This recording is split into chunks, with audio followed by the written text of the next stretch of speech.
Vēl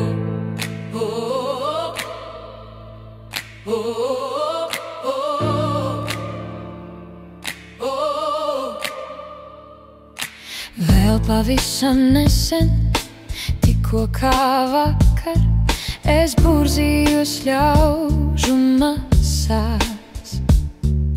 Skrēju līdz cilvēkiem, viedokļiem, maskām. Kritu cēlos, staigāju ne savu ceļu, jo negribēju izkrist no pūļa.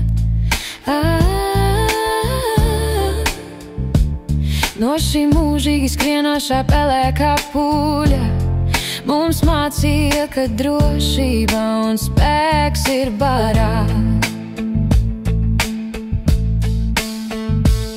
Un tad vienā dienā es kritu, ar seju dubļos, ar sirdi tukšumā.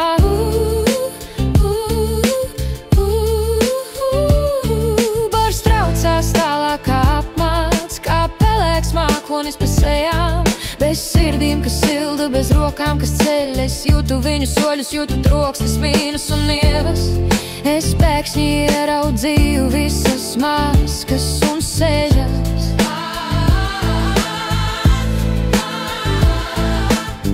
Mana sirds sažņaudzās sāpēs.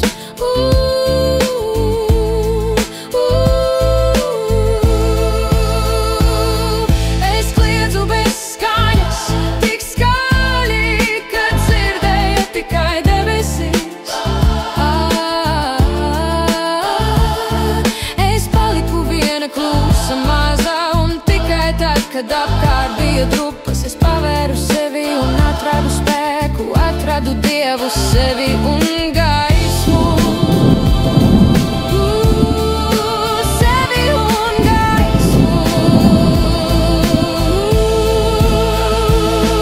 Un gaisma mani pacēla no ceļiem spārnos. Es atdzimu, es esmu. Šodien es stāvu sava kalna galā un redzu, kā citi reiz samītie.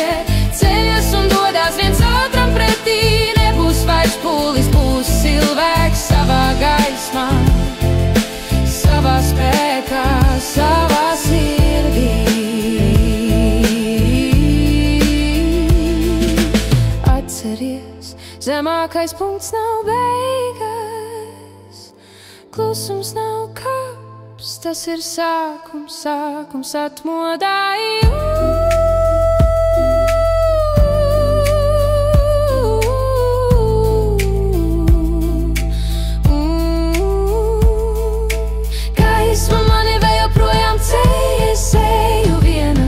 Nekad neesmu vientuļa, es esmu brīva un tomēr daļa no visuma.